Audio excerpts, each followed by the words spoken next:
મિત્રો, એક પળ માટે પોતાની આંખો બંધ કરો અને એ દર્દને યાદ કરો. એ દર્દ જે તમને સવારે પથારીમાંથી ઉઠતાની સાથે જ અનુભવાય છે. એ જકડન જે તમને એ અહેસાસ કરાવે છે કે તમારું પોતાનું જ શરીર હવે તમારો સાથ નથી આપી રહ્યું. શું તમને એ પણ યાદ છે જ્યારે તમે તમારા બાળકો અથવા પૌત્ર-પૌત્રીઓ સાથે દોડવા માંગતા હતા પરંતુ તમારા ઘૂંટણે જવાબ આપી દીધો? અથવા એ પણ જ્યારે સીડીનું એક પગથિયું ચઢવું તમને એવરેસ્ટ ચઢવા જેવું ભારે લાગવા માંડ્યું? જો તમે તમારી જિંદગીનો એક પણ દિવસ આ દર્દ, આ લાચારી અને આ ભારેપણું સાથે વિતાવ્યો છે, તો આજનો આ વિડિયો તમારા માટે ફક્ત એક વિડિયો નથી. આ એક આશાનું કિરણ છે. આ મારો તમારાથી એક વાયદો છે કે દર્દભર્યું ગઈકાલ હવે વધુ નહીં રહે. ઘણીવાર આપણે વિચારીએ છીએ કે અરે, આ દર્દ તો ઘડપણની નિશાની છે, અથવા હવે તો આ દવાઓ જ મારો સહારો છે. પરંતુ શું થાય જો હું તમને કહું કે જે સમાધાન માટે તમે હજારો રૂપિયા ખર્ચ કરી ચૂક્યા છો, ડોક્ટરોના ચક્કર કાપી કાપીને થાકી ગયા છો, એ સમાધાન કદાચ તમારા રસોડાના કોઈ ખૂણે એક નાની શીશીમાં બંધ પડ્યું છે? જી હા, આજે આ વિડિયોમાં હું તમારી સાથે એક એવો પ્રાચીન, પરખાયેલો અને જાદુઈ નુસ્ખો શેર કરવા જઈ રહ્યો છું, જે માત્ર તમારા ઘૂંટણની ગ્રીસને પાછી નહીં લાવે, પરંતુ તમારા હાડકાંઓમાં એ જૂની જાન ફૂંકી દેશે જેની તમને વર્ષોથી તલાશ હતી. અને વિશ્વાસ રાખજો, જે જાણકારી આજે હું તમને આપવાનો છું તે તમને આખા યુટ્યુબ પર કે કોઈ પુસ્તકમાં આટલી બારીકીથી નહીં મળે.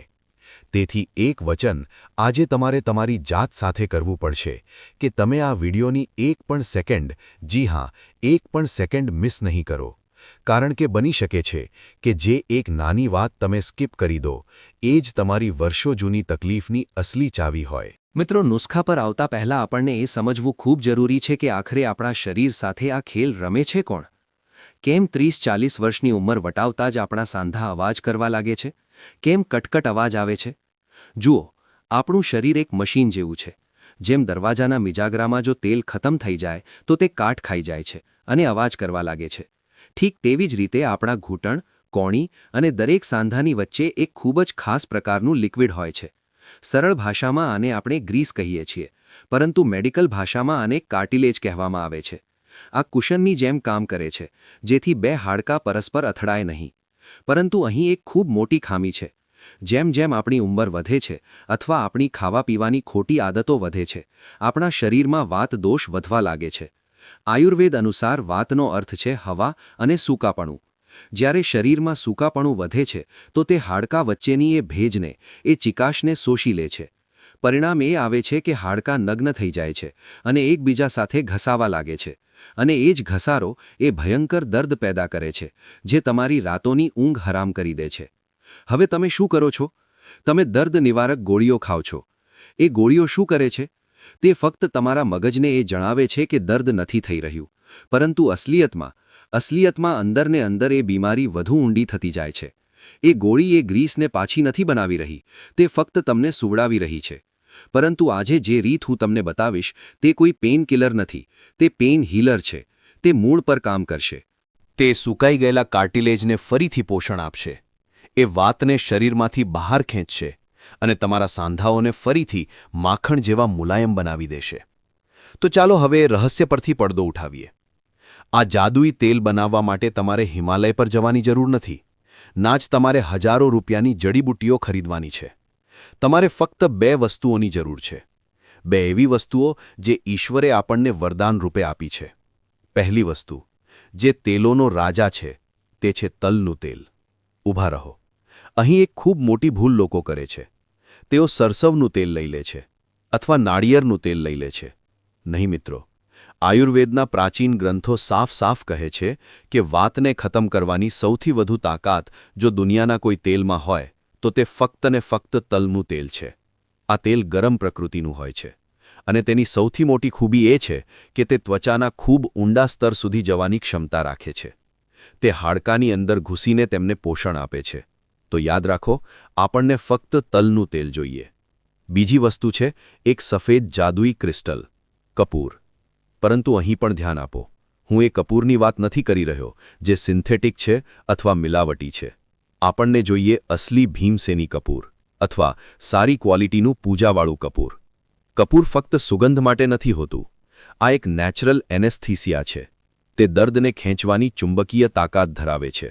જ્યારે આ તલના તેલ સાથે મળે છે તો એક એવું કેમિકલ રિએક્શન થાય છે જે સોજાને મિનિટોમાં ઓગાળી દે છે. હવે તમે વિચારતા હશો બસ આટલું જ? નહીં મિત્રો. સામગ્રી જાણવી સરળ છે, પરંતુ તેને ઔષધિ બનાવવી એક કળા છે. 99% લોકો અહીં જ ફેલ થઈ જાય છે. તેઓ વસ્તુઓને ભેગી તો કરી લે છે, પરંતુ બનાવવાની રીત ખોટી હોય છે. એટલા માટે હવે જે હું બતાવવા જઈ રહ્યો છું તેને ખૂબ ધ્યાનથી સાંભળજો. એક એક શબ્દને મગજમાં છાપી લેજો. આ નુસ્ખો તૈયાર કરવા માટે સૌથી પહેલો નિયમ પ્લાસ્ટિકને હાથ પણ નથી લગાવવાનો. જી હા, તમારે લેવાની છે એક સાફ અને કોરી કાચની બોટલ. પ્લાસ્ટિકની બોટલમાં જ્યારે આપણે તેલ રાખીએ છીએ તો પ્લાસ્ટિકના કેમિકલ્સ તેલમાં ભળી શકે છે અને ઔષધિને ઝેર બનાવી શકે છે. કાચ શુદ્ધ હોય છે. તે તેલના ગુણોને બગડવા નથી દેતો. સૌથી પહેલાં લગભગ 50થી 100 મિલીલીટર શુદ્ધ તલનું તેલ કાચની બોટલમાં નાખો. હવે કપૂર લો. કપૂરની માત્રાનું વિશેષ ધ્યાન રાખજો. જો 100 મિલીલીટર તેલ છે તો તેમાં લગભગ 5થી 7 ગ્રામ કપૂર કાફી છે. કપૂરને એમ જ આખું નથી નાખવાનું. તેને કોઈ ભારે વસ્તુથી અથવા ખાંડણીમાં કૂટીને બિલકુલ બારીક પાવડર, એકદમ લોટ જેવો ચૂર્ણ બનાવી લો. કોઈ પણ ગાંગડો કે ટુકડો બાકી ન રહેવો જોઈએ.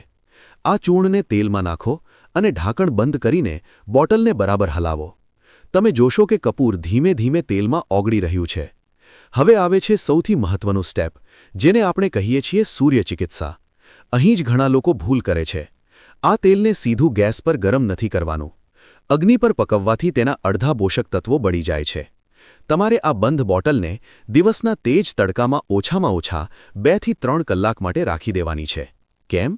કારણ કે જ્યારે સૂર્યના કિરણો કાચમાંથી પસાર થઈને તલના તેલ અને કપૂર પર પડે છે તો તે તેને ચાર્જ કરી દે છે. સૂરજની ગરમીથી કપૂર તેલના કણે કણમાં સમાઈ જાય છે અને તેલમાં વિટામિન ડીની શક્તિ પણ આવી જાય છે. આ સનચાર્જ્ડ ઓઇલ કોઈપણ સાધારણ ગરમ તેલ કરતાં 10 ગણું વધારે અસરકારક હોય છે. જ્યારે તમે તેને અડશો તો તે કુદરતી રીતે હૂંફાળું હશે.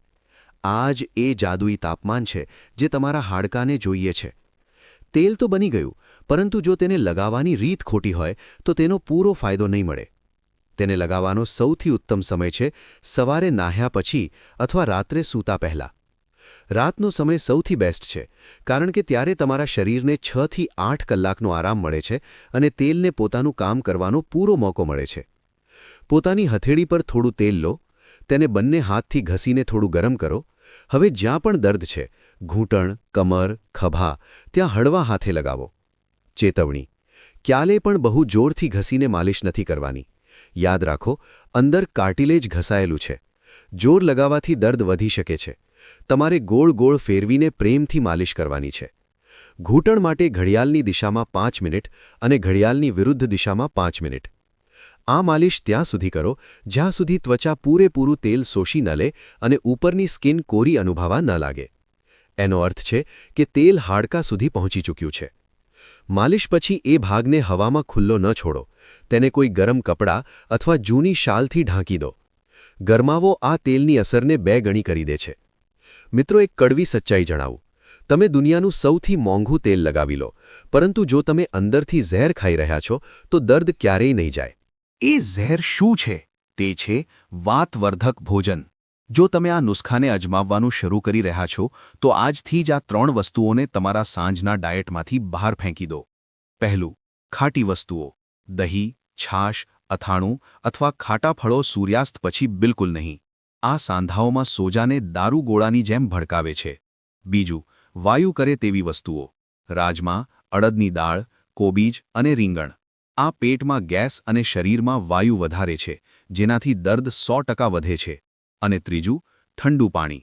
ફ્રિજનું ઠંડુ પાણી પીવું હાડકાં માટે અભિશાપ છે. હંમેશા હૂંફાળું પાણી પીઓ. આની સાથે એક બોનસ ટીપ આપું છું જે રામબાણ ઉપાય છે. બહારથી તેલ અને અંદરથી મેથી. રાત્રે 1 ચમચી મેથી દાણા અડધા ગ્લાસ પાણીમાં પલાળી દો. સવારે ઉઠીને એ પાણીને પી લો અને મેથીને ચાવીને ખાઈ લો. મેથી આપણા શરીર માટે એક નેચરલ વેક્યુમ ક્લીનર છે. તે હાડકાં વચ્ચે ફસાયેલી ખરાબ વાયુ અને ટોક્સિન્સને બહાર ખેંચી કાઢે છે. તલકપૂરનું તેલ, મેથીનું સેવન અને સૂર્યચિકિત્સાનો આ સંગમ જૂનામાં જૂના દર્દને પણ ખતમ કરી શકે છે. હું જાણું છું કે તમારામાંથી ઘણા લોકો વિચારી રહ્યા હશો કે શું ખરેખર આટલો સરળ નુસ્ખો કામ કરશે? મેં તો ઘણી દવાઓ ખાધી છે. મિત્રો, ક્યારેક સમાધાન આપણી સામે જ હોય છે, પરંતુ આપણે તેને જોઈ શકતા નથી, કારણ કે આપણે મોટી બોટલો અને મોંઘા લેબલ્સની ચકાચોંધમાં ખોવાઈ જઈએ છીએ. આ નુસ્ખો મારી દાદી, નાની અને આપણી હજારો વર્ષ જૂની ભારતીય સંસ્કૃતિની દેણ છે. આ એ વિજ્ઞાન છે જેણે ત્યારે લોકોને સ્વસ્થ રાખ્યા, જ્યારે કોઈ હોસ્પિટલ નહોતી. આને એક મોકો આપો. ફક્ત 7 દિવસ. જી હા, હું તમારી પાસે મહિનાઓ નથી માંગી રહ્યો. ફક્ત 7 દિવસ પૂરા વિશ્વાસ અને નિયમ સાથે આ પ્રયોગ કરીને જુઓ. 8મા દિવસે તમે પોતે આ વિડીયોની નીચે આવીને કમેન્ટ કરશો, આભાર હેલ્થ હબ ગુજરાતી, મને નવી જિંદગી મળી ગઈ. યાદ રાખો, શરીર તમારું મંદિર છે. આની દેખભાળ કરવી તમારી જવાબદારી છે. દર્દને તમારી કિસ્મત ન માની લો, લડો એની સામે, અને એ લડાઈમાં આ તેલ તમારું સૌથી મોટું હથિયાર છે. મારા વહાલા મિત્રો, હેલ્થ હબ ગુજરાતીનો મકસદ ફક્ત વિડીયો બનાવવાનો નથી. અમારો મકસદ છે તમારા ચહેરા પર એ મુસ્કાન પાછી લાવવી જે દર્દે છીનવી લીધી છે. જો આજની આ જાણકારીએ તમારા દિલને સ્પર્શ કર્યો હોય, જો તમને લાગ્યું હોય કે આ વાત તમારા અથવા તમારા કોઈ પોતાના કામમાં આવી શકે છે, તો આ વિડીયોને પોતાના સુધી સીમિત ન રાખતા અને શેર કરો તમારા વોટ્સએપ ગ્રુપ્સમાં, તમારા પરિવાર સાથે. શું ખબર, તમારો એક શેર કોઈ વૃદ્ધના ઘૂંટણનું ઓપરેશન બચાવી લે? પુણ્ય કમાવાનો આનાથી સરળ રસ્તો બીજો કયો હોઈ શકે? અને હા, જો તમે ઈચ્છો છો કે અમે આવા જ બિલકુલ ઈમાનદારીથી અને ઊંડાણપૂર્વક રિસર્ચ કરેલા ઘરેલું નુસ્ખા તમારા સુધી લાવતા રહીએ, તો અત્યારે જ સબસ્ક્રાઇબ બટનને દબાવી દો અને બાજુવાળી ઘંટડીને પણ વગાડી દો, જેથી જ્યારે અમે આગામી વિડીયો લાવીએ તો સૌથી પહેલાં તમે તેને જોઈ શકો. અમે નથી ઈચ્છતા કે તમે તમારી સેહત સાથે જોડાયેલી કોઈ પણ જરૂરી જાણકારી મિસ કરો. નીચે કમેન્ટ કરીને જરૂર જણાવજો કે તમે આ વિડીયો કયા શહેરથી જોઈ રહ્યા છો.